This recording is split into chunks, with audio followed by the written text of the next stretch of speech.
시편 49편 말씀.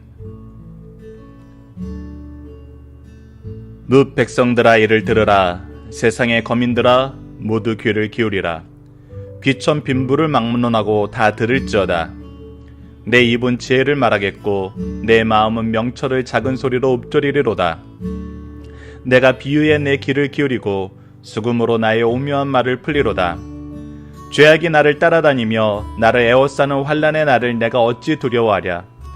자기의 재물을 의지하고 부유함을 자랑하는 자는 아무도 자기의 형제를 구원하지 못하며 그를 위한 속전을 하나님께 바치지도 못할 것은 그들의 생명을 속량하는 값이 너무 엄청나서 영원히 마련하지 못할 것임이니라. 그가 영원히 살아서 죽음을 보지 않을 것인가. 그러나 그는 지혜 있는 자도 죽고 어리석고 무지한 자도 함께 망하며 그들의 재물은 남에게 남겨두고 떠나는 것을 보게 되리로다. 그러나 그들은 속 생각에 그들의 집은 영원히 있고 그들의 거처는 대대에 이르리라 하여 그들의 토지를 자기 이름으로 부르도다. 사람은 존귀하나 장구하지 못하며 멸망하는 짐승 같도다. 이것이 바로 어리석은 자들의 길이며 그들의 말을 기뻐하는 자들의 종말이로다. 그들은 양같이 스올에 두기로 작정되었으니 사망이 그들의 목자일 것이라. 정직한 자들이 아침에 그들을 다스리리니 그들의 아름다움은 소멸하고 스올이 그들의 거처가 되리라. 그러나 하나님은 나를 영접하시리니 이러므로 내 영혼을 스올의 권세에서 건져내시리로다. 사람이 취부하여 그의 집에 영광이 더할 때에 너는 두려워하지 말지어다. 그가 죽음에 가져갈 것은 없고 그의 영광이 그를 따라 내려가지 못함이로다. 그가 비록 생시에 자기를 축하하며 스스로 좋게함으로 사람에게 칭찬을 받을지라도 그들은 그들의 역대 조상들에게로 돌아가리니 영원히 빛을 보지 못하리로다. 존귀하나 깨닫지 못하는 사람은 멸망하는 짐승 같도다. 아멘. 안녕하세요. 승리한산 가족 여러분, 그리고 강성성경연구원 여러분, 오늘은 시편 49편 말씀입니다. 자, 시편 49편 말씀을 한 절 한 절 살펴보도록 하겠습니다. 우리가 어제 업로드된 위크스터디를 통해서는 시편 49편 말씀을 통해서 우리에게 주시는 지혜, 하나님의 말씀, 하나님의 기준을 볼 수 있는 그 내용을 우리가 묵상했습니다. 그러나 이 말씀에는 그 반대되는 경우의 사람들과 그 반대되는 경우의 사람들을 보는 우리의 자세, 그리고 이 반대되는 사람들의 결과를 우리에게 가르쳐주고 있습니다. 그래서 정말 참된 지혜가 무엇이고 우리가 의지해야 되는 분이 누구신지를 우리에게 분명히 가르쳐주고 있습니다. 이것이 세상과 성도가 사는 모습이 다른 그 내용이고 그 이유입니다. 자, 봅시다. 1절부터 4절입니다. 뭇 백성들아 이를 들으라. 세상의 거민들아 모두 귀를 기울이라. 하나님께서 우리에게 말씀하십니다. 이 말씀은 우리로 하여금 듣게 하십니다. 우리를 찾아와서 말씀하셔 주셨어요.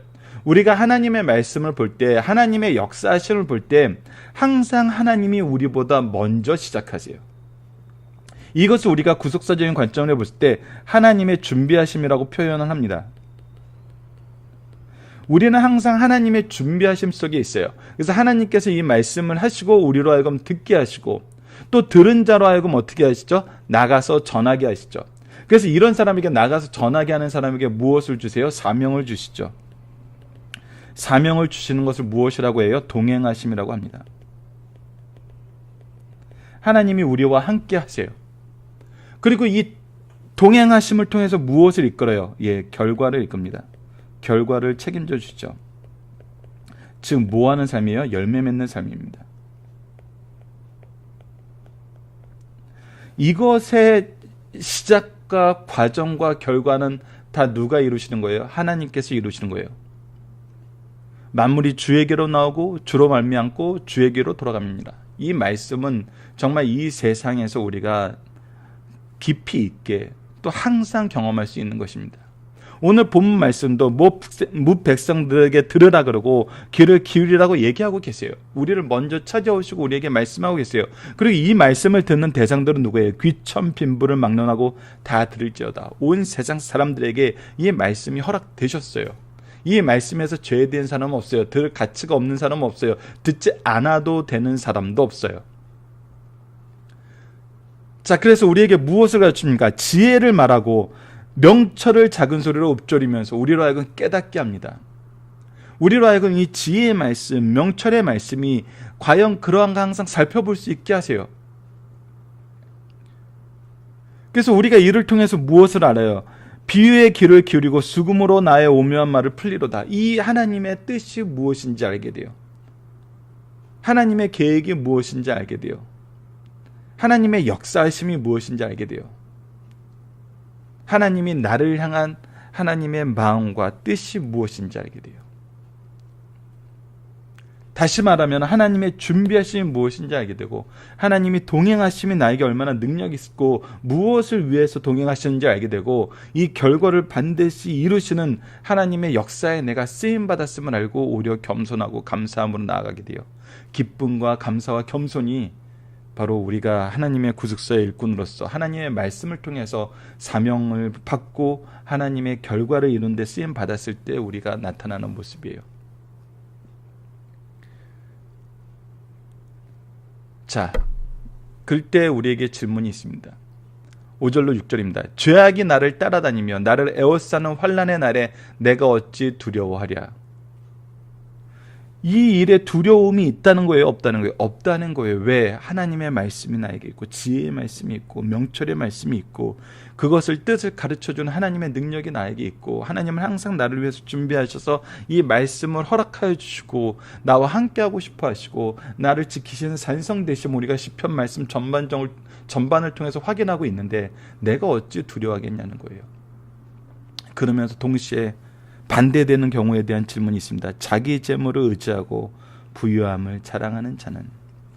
자, 여기서 굉장히 중요한 그런 관계가 나타납니다.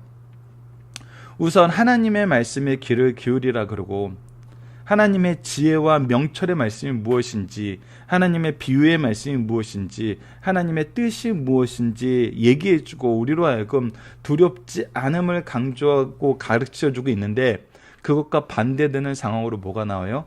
자기 재물을 의지하고. 무엇을 의지해요? 자기 재물을 의지해요. 부유함을 자랑하는 자는. 무엇을 자랑해요? 자기의 재물의 부유함을 자랑하는 거예요.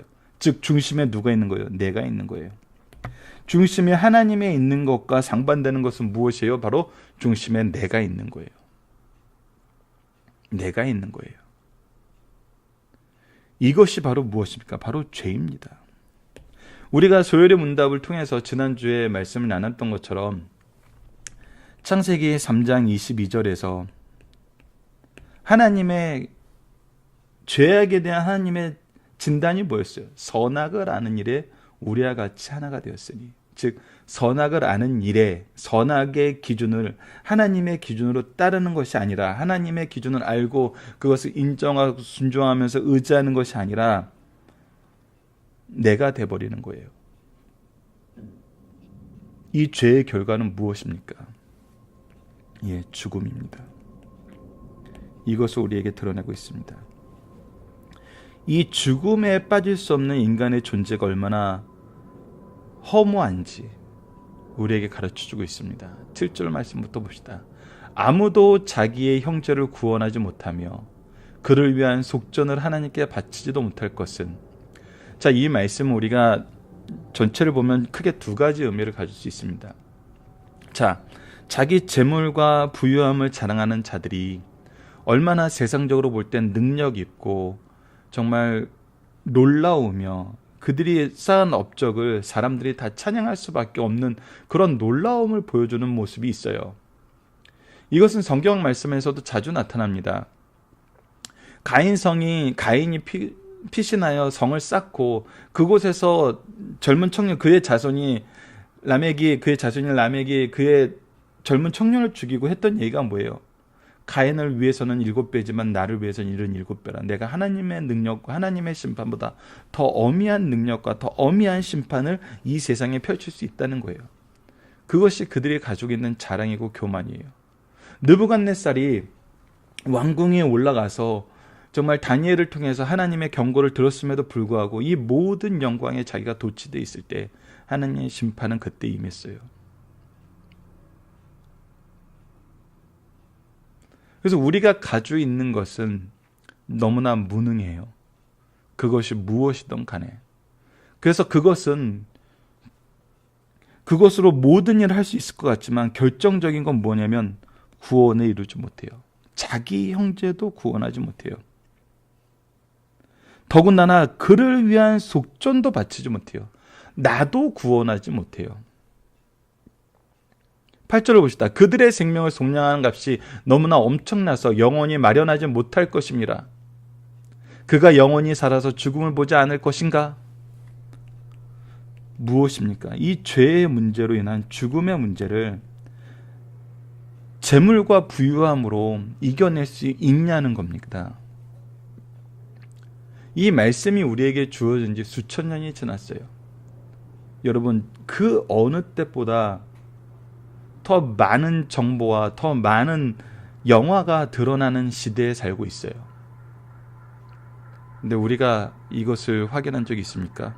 영원히 살아서 죽음을 보지 않는 것이 가능함을 우리가 지금 알고 있나요? 물론 영원히 살고 죽음을 보지 않는 것에 대한 욕망, 욕구는 그 어느 시대보다 더 강해져서 이런 것을 꿈꾸고는 있죠. 자, 계속 봅시다. 그러나 지혜 있는 자도 죽고 어리석고 무지한 자도 함께 망하며 그들의 재물은 남에게 남겨두고 떠나는 것을 보게 되리로다. 자, 여기에서 이 재물을 의지하고 부유함을 자랑하는, 즉 자기가 중심이 된 사람의 허망함을 우리가 보게 됩니다. 그런 자들도 죽어요. 그들이 지혜 있다고 생각하고 능력 있다고 생각하고 자신을 자랑하던 그 모든 것을 내 속에, 내 주위에, 온 세상에 펼쳐놓고 살아도 그들은 죽어요. 그리고 그런 것들을 쫓던 어리석고 무지한 자들도 함께 망해요. 하나님을 기준으로 두지 않은 모든 어리석고 무지한 자들은 망해요. 그리고 그들의 것은 어떻게 돼요? 남겨두고 떠나게 돼요. 그들의 것이 되지 않아요. 여기서 우리는 크게 두 가지를 볼 수 있어요. 첫 번째, 사람의 생명 유한하다는 겁니다. 둘째, 사람이 가진 물질의 소유권 유한하다는 겁니다. 무한한 것이 될 수가 없어요. 우리의 생명도 유한하고 우리가 가진 물질의 소유권도 유한해요. 이것은 처음부터 우리 것이 아니었어요. 하나님이 우리에게 맡기신 것이었을 뿐이죠. 그렇기 때문에 하나님을 중심에 놨을 때 이것이 하나님의 생명의 사역에서 빛을 발하게 되는 거예요. 영원한 의미로 나아가게 되는 거예요. 자, 계속 봅시다. 그러나 그들은 속 생각에 그들의 집은 영원히 있고 그들의 거처는 대대이르하여 그들의 토지에 자기 이름을 부르는도다. 사람은 존귀하나 장구하지 못하며 멸망하는 짐승 같도다. 자, 아까 얘기했던 두 가지 의미를 지금 다시 한번 나누도록 하겠습니다. 자, 이 전체의 말씀이 의미하는 첫 번째 의미는 무엇이냐면, 재물은 구원을 이루지 못한다. 재물은 구원을 이루지 못해요. 둘째, 재물로 구원을 이루리라고 생각하는 자들은 헛된 욕망 속에서 산다. 자, 그래서 이 7절 말씀을, 이 전체 말씀을 통해서 우리가 보게 되면 무엇을 보게 되냐면, 첫째, 재물을 가진 자들은 내가 재물로 남의 영혼을 구원한다고 생각하고 구할 수 있다고 생각하고 재물로 일하지만 그것은 형제를 구할 수 있는 것이 아니에요. 자기 자신을 구할 수 있는 것이 아니에요. 이 어리석음을 반복해요. 하나님이 나를 구원해 주시고 하나님의 구원을 의지해야 되는데 우리는 계속 무엇을 찾아요? 물질을 찾아요. 자랑함을, 부유함을 자랑하고 싶어하고 재물을 의지하고 싶어해요. 이것을 우리가 어디서 먼저 대입해서 봐야 되냐면 우리의 가정과 교회에서 먼저 대입을 해서 봐야 돼요. 우리가 하나님의 것을 찾는지 재물과 부유함을 의지하고 자랑하는 길을 찾는지, 이것은 정말 우리가 진지하게 생각해야 되는 부분입니다. 우리가 자녀들에게 하나님의 구원을 의지하는 삶을 위해서, 그들의 삶을 위해서 수고하고 그들의 미래를 함께 꿈꾸는지, 아니면 재물을 의지하고 부유함을 자랑하기 위한 길을 자녀들에게 소개하고 있는지, 이건 헛된 길이거든요. 두 번째, 재물로 구원을 이룬다고 생각하는 건 헛된 욕망이라는 거예요. 근데 이 헛된 욕망을 찾는 자들의 특징이 뭐냐면, 이 헛된 욕망이 이루어지기까지 다른 사람을 보지 못해요. 다른 사람을 보지 못해요. 그래서 오히려 그들의 토지에 자기 이름을 붙이면서 자기의 것을, 자기가 이루지 못하는 그 허무한 것을 이루기 위해서 자기 집중을 다 거기다 돌려요. 그래서 뭐예요? 자기 형제를 돌아보지 않아요, 기본적으로.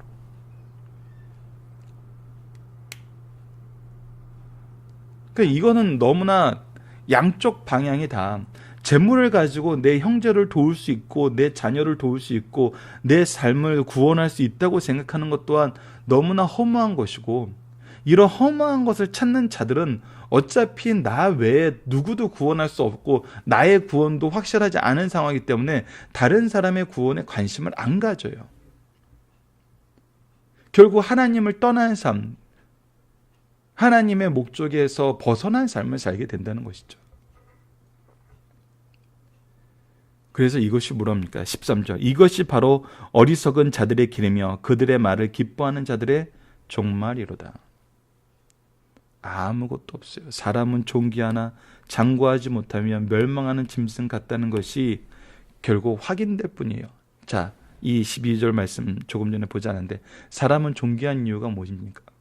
사람은 기본적으로 무엇으로, 어떤 모습으로 창조되었어요? 하나님의 형상으로 창조함을 받았어요. 하나님의 형상으로 창조함을 받았다는 건 무슨 뜻이었어요? 우리가 조율의 문답에서 같이 나눴던 것처럼 하나님의 지혜로 선지자의 모습을, 거룩함으로 제사장의 모습을, 의로서 왕의 모습으로 이 세상에 하나님의 통로, 하나님의 축복의 통로가 되었다는 거거든요. 근데 이 존귀함이 어떻게 됐어요? 사라졌어요. 무엇으로 사라졌어요? 바로 이 죄로 사라졌어요. 죄 때문에 사라졌어요. 그래서 우리는 장구하지 못하고 멸망하는 짐승이 될 수밖에 없어요. 이것을 아는 것이 지혜예요. 그래서 무엇에서 벗어나는 게 지혜예요? 자기 재물을 의지하고 부유함을 자랑하는 이것에서 벗어나는 것이 지혜이고, 이것에서 벗어나서 오직 하나님을 의지하는 것이 우리가 두려움 없이 승리하는 삶을 사는 유일한 길이에요. 자, 그런데 이 종말을, 이 멸망하는 짐승 같은 삶을 사는 자들은 오히려 이제 어떻게 돼요? 완전 역전 현상이 일어납니다. 자, 6절과 14절은 완전한 역전 현상을 우리에게 설명해 주고 있어요. 그들은 양같이 수월에 두기로 작정되었으니, 자 보십시오. 우리가 시편을 통해서 양을 볼 때 항상 양의 존재는 어떤 존재였어요?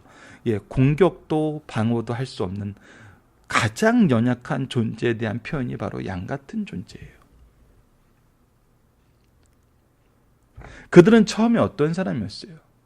자기 재물을 의지하고 부유함을 자랑하는 자였고, 세상 모든 것을 자기가 뜻대로 이룰 수 있다고 믿는 사람이었어요. 자기를 통해서 구원도 성취될 수 있다고 믿었어요. 그러나 그들이 결국은 어떻게 돼요? 공격도 방어도 할 수 없는 완전한 무능한 상태에서 죽음의 길로 가게 돼요. 사망이 그들의 목자일 것이라.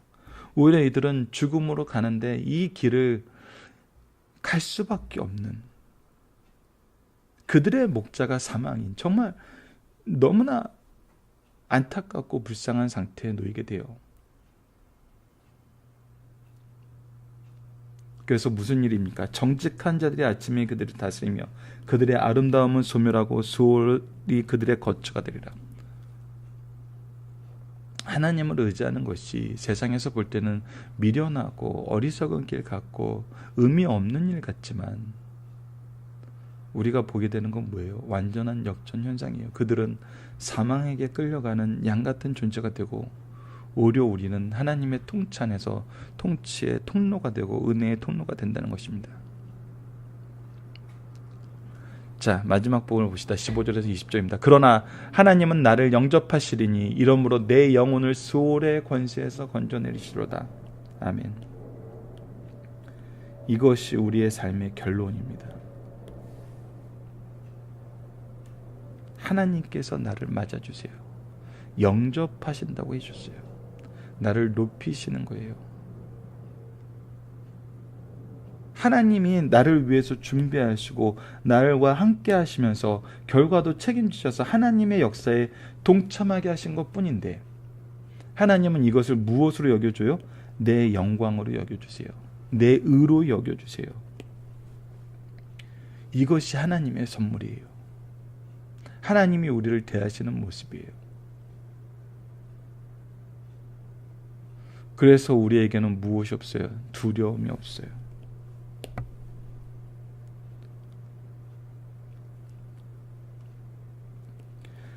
자, 그런데 16절 말씀을 보면은 무엇을 보게 되냐면, 우리가 사람이 치부하여 그의 집에 영광이 더할 때 우리가 이 세상에서 순간적으로 보게 되는 건 뭐예요?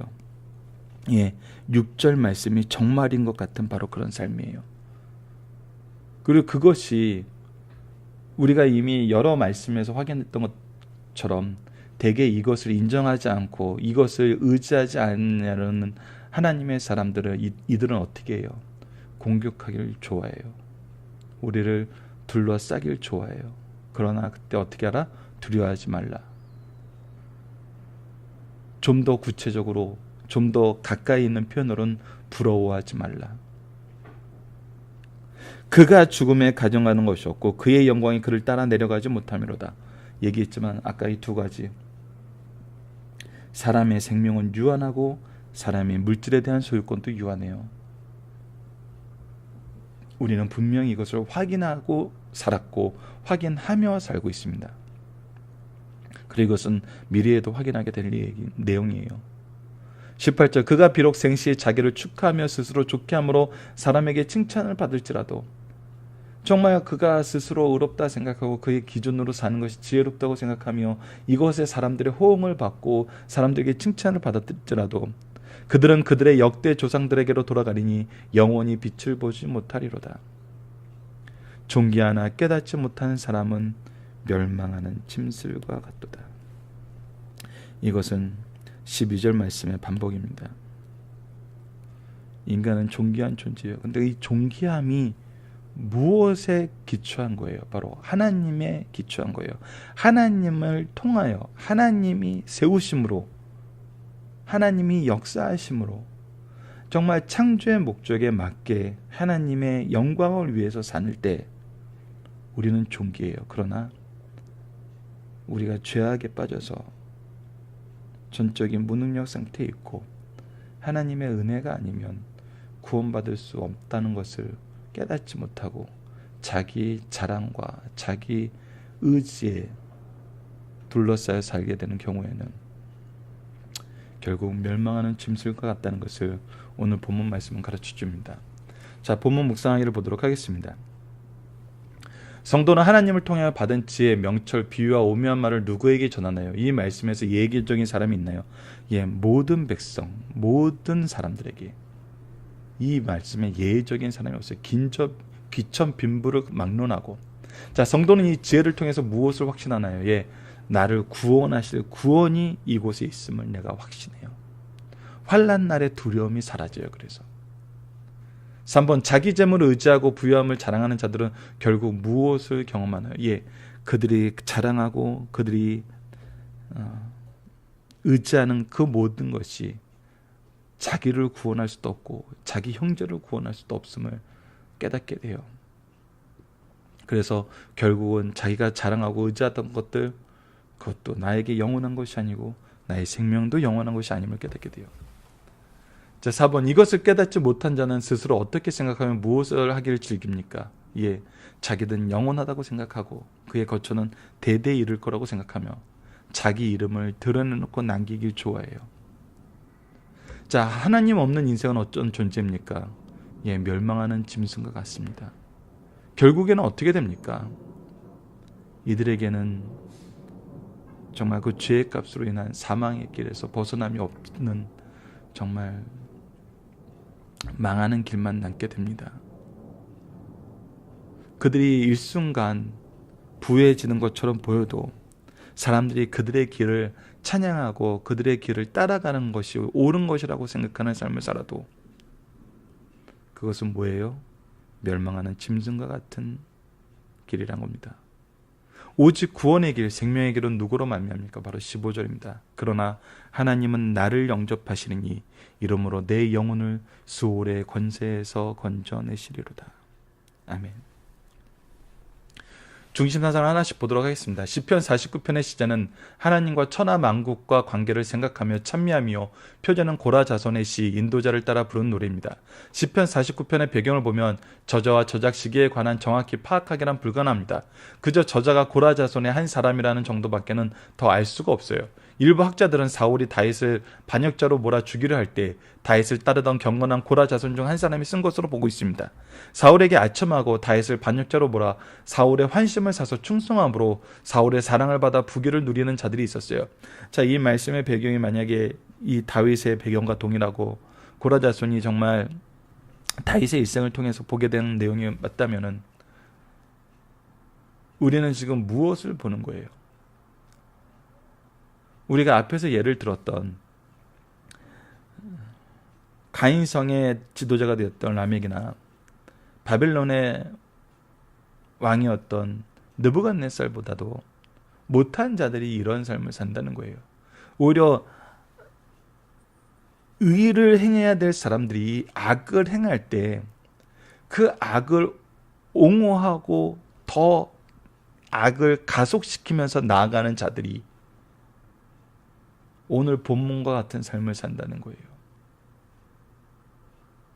이것은 우리가 지금 현대 사회에서도 너무나 많이 보게 되는 모습 아닙니까? 이것이 얼마나 미련한 길이고 얼마나 연약한 길인지. 이것을 본 경건한 고라 자손은 다윗을 따라 도망가면서 생각해보니 그 악한 무리들이 오히려 불쌍해졌어요. 고라 자손은 악한 자들이 사울 왕의 불법을 옳다고 주장하여 오늘날 부귀영화를 누리지만 얼마 못 가서 하나님의 공의로우신 심판이 임할 것을 알고 있기 때문입니다. 마침내 사울 왕은 이 시인의 기도대로 하나님의 심판을 받아 길보아 산에서 세 아들과 더불어 죽임을 당하고 다윗은 이스라엘의 임금이 되었어요. 이때 사울을 따르던 무리들도 함께 망하였어요. 시편 49편은 이런 역사적 사실들을 보고 만민 성도들을 향하여 교훈하는 시입니다. 자, 첫 번째, 모든 사람들은 귀를 기울이고 하나님의 진리의 말씀을 들어야 합니다. 어리석은 사람들은 물질 때문에 범죄하여 하나님을 떠나고 결국 망하게 되어 구원에 참여하지 못하는 경우가 있습니다. 이런 자들은 어느 시대 어디서나 볼 수 있습니다. 본문은 물질의 노예가 되지 않고 하나님을 신뢰하는 자가 영원한 생명을 얻는다는 사실을 가르쳐 주시는 말씀입니다. 두 번째입니다. 세상 재물은 허무하고 하나님 없는 부자는 어리석은 자라는 겁니다. 하나님 없이 많은 재물을 가진 자, 교만한 자들이 의로운 자를 박해하는 경우가 있어요. 성도는 하나님을 모르는 자의 재물의 부요함을 보고 부러워할 필요가 없어요. 왜냐하면 재물은 아무리 많아도 없어질 날이 있고 세상 그 무엇도 영생할 수 없기 때문이에요. 우리를 구원할 수 없어요. 사람은 영원을 사모하도록 지음 받았기에 하나님이 없이는 그 무엇으로도 만족할 수 없어요. 그래서 욕구는 더 커지는데 그거에 대한 갈증은 더 심해지는 거거든요. 하나님 중심으로 올바로 살 때 하나님께 영광 돌리는 삶을 살며 동시에 우리에게도 유익이 있다는 사실을 가르쳐 주시는 말씀입니다. 하나님께 소망을 두는 자는 영생을 얻으며 하나님을 모르는 자는 음부의 권세에 처하게 된다는 것입니다. 사람은 세상에 살면서 두 가지 사실을 꼭 알아야 합니다. 그것은 사람은 반드시 죽고 그 후에는 심판이 있으며 물질은 영원하지 못하다는 것이에요. 이것을 모르거나 의식하지 않고 살면 짐승같이 되고 알고 의식하며 살면 사람의 본분을 지키고 살아간다는 놀라운 진리를 가르쳐 줍니다. 왜 이것을 모르고 의식하지 못하는 것과 알고 의식하는 것이 차이가 있나요? 알고 의식한다는 것은 우리가 오늘 본문 말씀에서 봤을 때도 뭐예요? 내 중심에 하나님이 있다는 거예요. 모르거나 의식하지 않고 산다는 건 뭐예요? 내 중심에 내가 있다는 거예요. 이것의 차이는 극명하다는 겁니다. 멸망과 생명. 이것이 성경이 우리에게 항상 가르쳐주는 말씀입니다. 살펴보기 전에 여러분들 카페를 통해서 확인해 주시고요. 자, 적용합니다. 복 있는 사람과 오만한 사람의 차이는 무엇입니까? 우리가 시편 1편 말씀 다시 한번 기억을 떠올려 봅시다. 복 있는 사람 누구였어요? 하나님의 뜻을 순종하는 사람.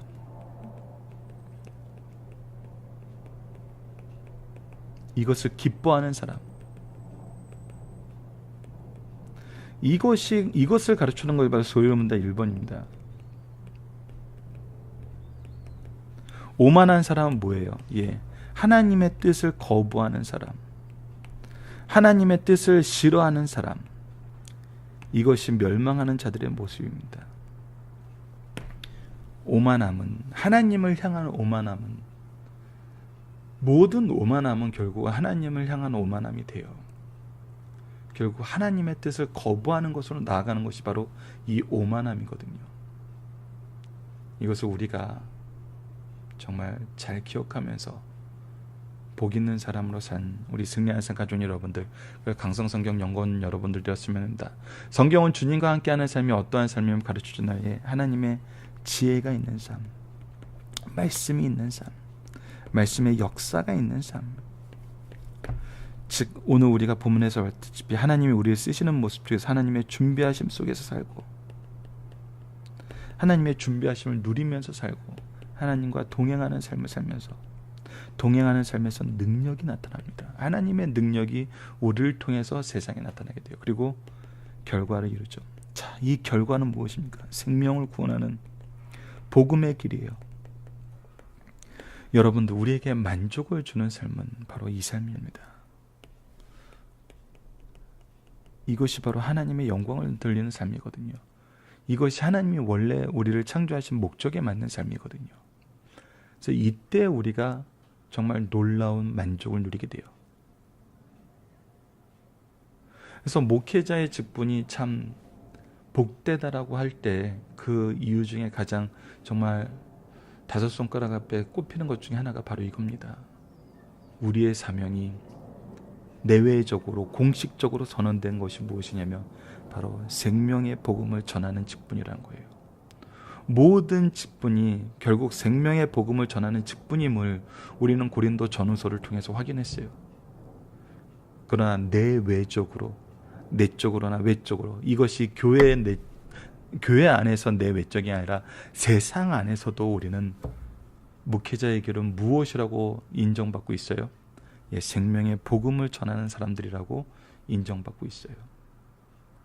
그래서 이것이 복된 삶이란 것입니다. 동시에 이것에서 벗어나는 삶은 더더욱 심판을 견디기 어려움을 우리는 기억해야 됩니다. 말씀의 기초로 기도하기를 통해서 마치겠습니다. 하나님, 우리가 인생을 사는 모습이 세상과 다름을 깨닫게 하시고 어떻게 다른지 말씀을 통해 교훈하여 주시고 성령의 인도하심 속에서 경험하게 하시고 더 나아가 선포하게 하심을 감사합니다. 우리가 물질을 위하여, 지위를 위하여, 스스로가 말하는 성공을 위하여 사는 모든 것은 존귀하고 놀라워 보이나 결국은 망하는 것이요 사라지는 것임을 깨닫게 하심을 감사합니다. 우리가 이렇게 유한한 것, 완전하지 못한 것으로 우리를 나타내려 하기보다는 영원하고 완전하신 주님을 통해서 우리가 드러나는 삶을 살게 하여 주소서. 이것이 지혜롭고 생명이 있는 길임을 시인처럼 담대히 선포하게 하여 주소서. 예수님 이름으로 기도드립니다. 아멘.